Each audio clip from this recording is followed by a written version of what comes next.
Hey YouTube! Yeah, so we're jazzing it today.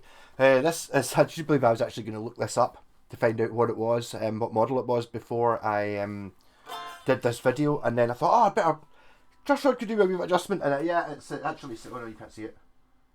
Is it, oh, turn that light off. Help.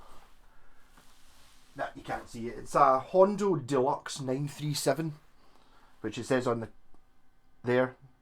It's got the rising sun logo. It's called, but you can't quite see it. You can sort of see it there. It's like an H. It's kind of like the top half of an H, and then an ocean, and then a sort of reflection of an H, which I believe came in 1981 because I've got a base which I'm going to look out because I remember it being brilliant. I did paint it like a tiger though. I wonder if maybe I get JPEGs to paint it, but yes, so in 1981 they transformed from saying Hondo 2 to having this H logo. It's also got the same headstock as quite a lot of Hondos, and also it's not there anymore. Kind of quite similar to the Grant and the Yoshi headstock. So it's a big hollow. Yeah, I was like up here. Oh, I'm not sure whether it's got like a centre block or something or not, or whether it's like a floating thing, and it's got a kinematic bridge, which means it's bolted into something. So it does. It's got a solid. You can actually hear it. I'm actually quite surprised that you can actually hear it. Solid. Hollow again. Yeah. Okay. So a centre block in it, like a 335 or something like that. Obviously, F-Hole's semi-acoustics got a harmonica bridge. I was actually over at my pal Burger Bob, so just Bob, makes awesome burgers, of which I've eaten. I can't remember how many I've eaten in the last week since I was over seeing him. 12 or something burgers in a week. They're really good though. I was tired of building. I'm not going to talk about burgers, but last time I got burgers off him, I was like going and buying like fancy rolls and relish, and I like put bacon and cheese and lettuce and onions and all this crap on them, and now I'm actually just going buttered roll burger on it, maybe onions, try to keep it simple so you're not hiding the taste of the actual burger. But anyway, so they basically just got I saw this in Bob's house, and I was like, up here, the saddles on the bridge were all in a straight line, right as far back as they go, and it's like, that's not intonated.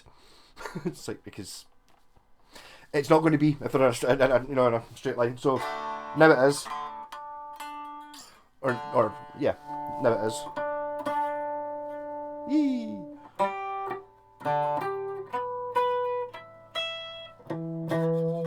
Yep, getting better at doing that.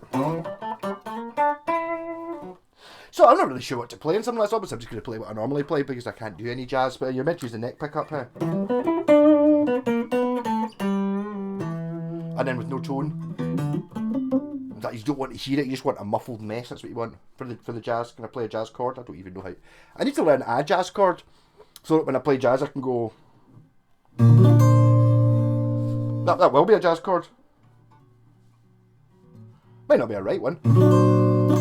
Maybe too extreme for some.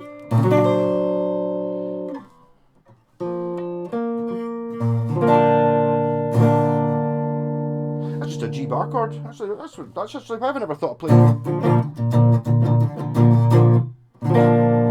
Obviously that one's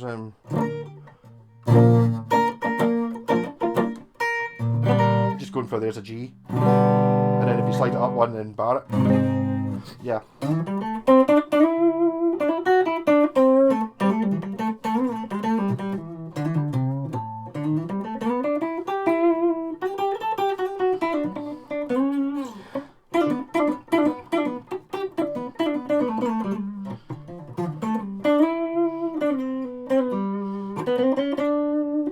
Basically, I think from now on, when I'm trying to do jazz, I didn't think what I was going to play before I did this. Just go chromatic if you want to be jazz. So play a wee bit of a scale, and then just chromaticize it.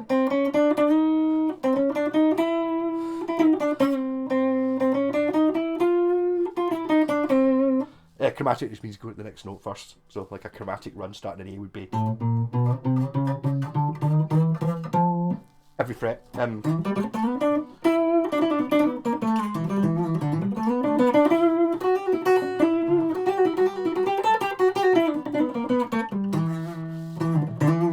Yeah, so this one has, I'm going to go for, well, as I say, it's 1981 because of the H logo, so 81 to 84, something round about there. Rather a pretty guitar. I think it's Korean. It will be Korean because there's not very many Japanese Hondos, even though if you look up any adverts for Hondo Les Pauls, it's like, oh, Japanese Hondo, and it's like, there are no Hondos that look like a Les Paul standard that are made in Japan. There is, in fact, Bob's actually got the only Japanese Hondo Les Paul, which is more like a junior. I'm trying to think of what guitar it kind of reminds me of. It's kind of roughly Les Paul shape, but a bit more thinner, you know, like a bit more svelte and not as chunky, without all the binding and all that. That's the only Japanese Hondo Les Paul there ever was. So all the ones you see that look like a Les Paul standard that say Japan on them don't actually say Japan on them, obviously, but in the advert it does. Because people go, Hondo, Japan, worth more money, say Japan, blah, blah, blah. And I can prove it. Here's another advert from somebody else that says Japan on it. Here's another half a dozen adverts that people have said Japan on it wrongly. Like, yeah, not the same.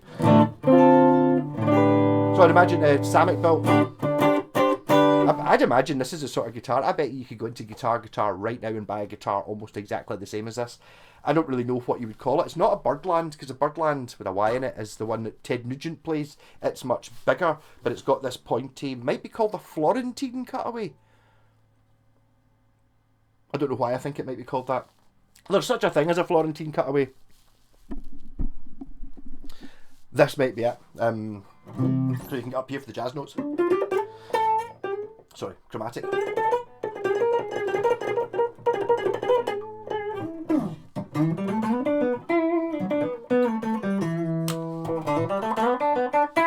Obviously, you're not allowed to use the bridge pickup in these. You quite often see guitars that I like kind of look a bit like this that only have the one neck pickup.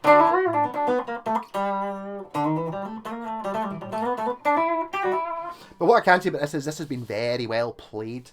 The frets are... It's been stoned a couple of times. It's been stoned by someone who, one, didn't have fret protectors, or two, more to the point, didn't tape off the fretboard. So I have put some oil on it to try and bring it back, but I mean it's been stoned down, and the actual fretboard's quite badly scored. It doesn't make any difference how it plays though.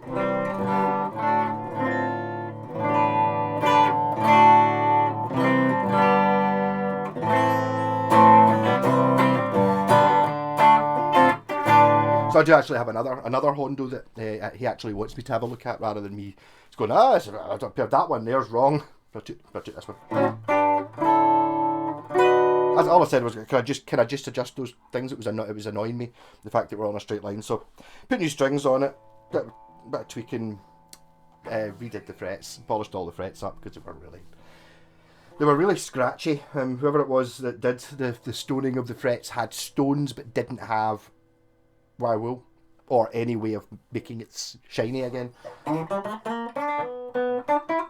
But the fact that the frets are so worn down, it's not like it's been stoned. It's that they've not even gone all the way down when they were stoning it. I mean, it does have a slight divots in below every string, but not enough for you to notice. You know, there's always an element of compromise in setting guitars that are 40, 50 years old that are well worn, and it's like, well, I mean, obviously if you were a famous world-class touring musician, you would just give it to your guitar tech and go refret that.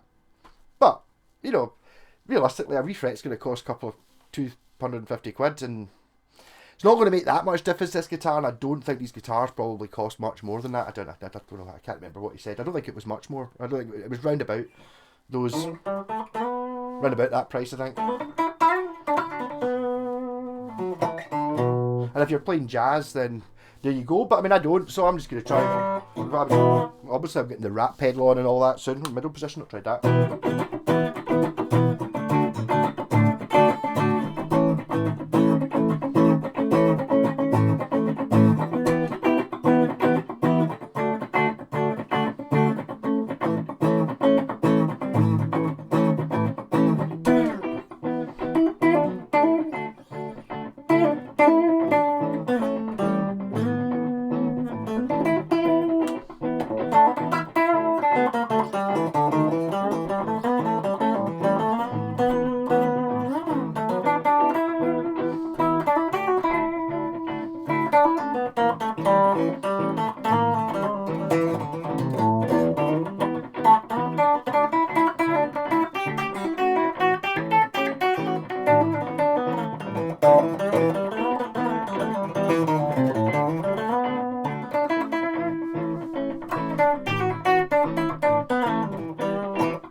Sorry, in case anyone was interested in what I noticed when I was looking out the window there, I was looking at the back of the Panda and I reversed it up the drive this time, so looking at it, and my left rear wheel is very clean looking, and the reason for that is I got a new tyre a couple of weeks ago, and even though the previous one had actually, it wasn't illegal, it kind of looked bald around the edge, but it had plenty of dripping tread in the middle, so instead of changing the tyre on that wheel, when I bought that car I got five wheels with it, and then the other one's been in the garage, and it looked pure manky because it was covered in sawdust and spray paint and all the usual things that are full of my garage is full of. So I took that down, so I've now got a spare alloy that's actually legal. It was on the MOT as a, what's the word I'm looking for? Recommendation? A warning? Something, whatever it is you get in an MOT. Aye, someone will say. I'll remember it in a minute. Sometimes words are hard. Yeah, what'd you get? Recommendation. What's the sheet you get?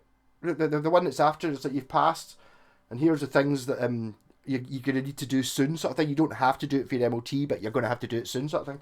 That talking about a shiny wheel. What a completely pointless thing to go off to. There you go. Sorry. But it plays really nice. Neck, where it's meant to be.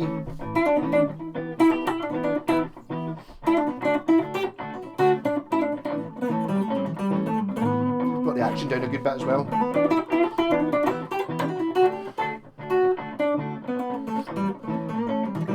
Try a small amount of gain. I don't think you really meant to use gain with a guitar like this. Maybe too small amount.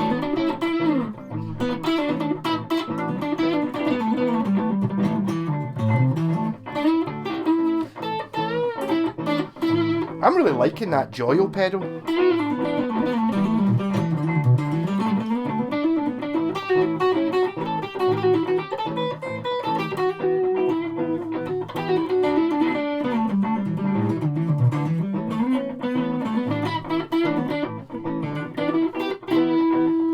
Bridge.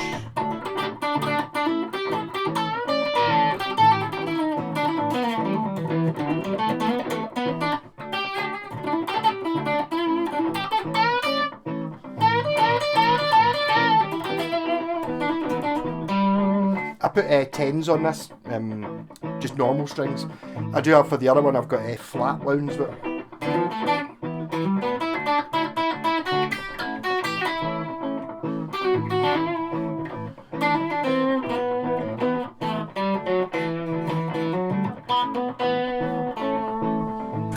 flat pedal, obviously.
Bit more metal than that, okay, if I have to. There's something I have to do when you're giving me a guitar that should not be Megadeth played on it.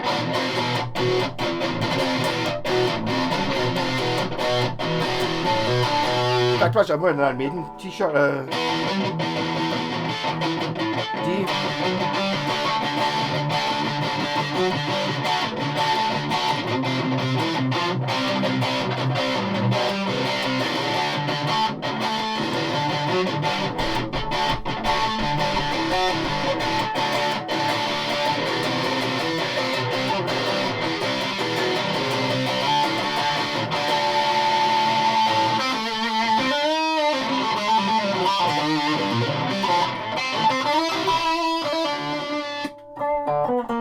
But I'm going to have a concerted attempt. There you go, 16 minutes. That's not that long. That's not my usual 45-minute talk pish fest.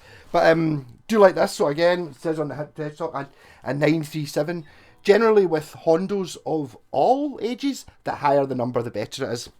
That happens with lots of guitars. But there's quite commonly, I think it's 1080, 1080 or 1030 or 1050 is the bass I've got, the Japanese one. The cheaper Hondo, the Strat, you see a lot of these. You don't see as many of them kicking about now. H76. So this is like, this is tenfold more than it. I mean, they're not awful, the H76. If you get a chance to pick one up. The problem with those ones is bad tuners. This is actually got odd tuners. They're not original. That's why. Ah, okay, it's got weird tuners on it. I've never actually seen these ones before. They kind of look a wee bit like they're kind of like hexagonal, and they look like sealed units, but they're not. They've just got like if you imagine, the tuners that have got the cover on the back rather than being the sealed Gotoh type ones. They've kind of like got a cover that looks a bit like the sealed Gotohs or Grovers, but it's just a cover on the back. They work fine. But then you can look at this thing as again when you're looking at guitars. If one has been very well played, not abused, because I mean look at the condition of it. It's not really got any dents or scratches or anything on it. But the frets are all worn down. Like not okay, someone's had to go at stoning it, but the frets are divoted. So I mean it must have been played a lot, which probably means it's good. It's like sometimes you see guitars and it's like you look at it and it's like, why is that in such good condition? You get the story and you go, oh. I mean, I suppose I kind of know why that one's in good condition, because that guy, he didn't buy it brand new. What did he say he bought it? 1980 or something like that. Aye, so it was only 5 years old when he got it, and then he'd put it in to get the pickups all replaced and stuff like that. And then I never really liked Telecaster. It's like, I'm more of I can't remember what kind of guitar it was he said he had. But it's just one of those ones he had a telly because everyone should have a telly, but never really liked it, so never played it and just kept it for 40 years himself. Sometimes that happens, but that's why it's got no wear on it at all, whereas this one's obviously been played a lot and looked after, and it's been somebody's pride and joy, which is nice. It gives it not a relic look, but you know what I mean? Relic sounds a well-loved. And I obviously I can't play jazz on it. Play Megadeth on it's just an insult to it, but not really. It's a good humoured insult. So there you go. Okay, not 60 minutes, 20 minutes. But rock on. Have a wee look at Hondos. There's a lot of interesting ones kicking about. And can be had for not that much. Definitely don't put Hondo off your list of cool guitars to have a wee look at if you're fancying something a little bit different. Especially something like this. I mean, obviously I should have something like this. I've got my Yamaha AEX, which I suppose it's thinner than this, but it's in the same page of the catalogue, or the same section of the catalogue, whatever you call that. Ibanez Artcore jazz box. I don't think it's really a jazz box, but it's somewhere between that and a solid body. Rock on! I shall see you tomorrow.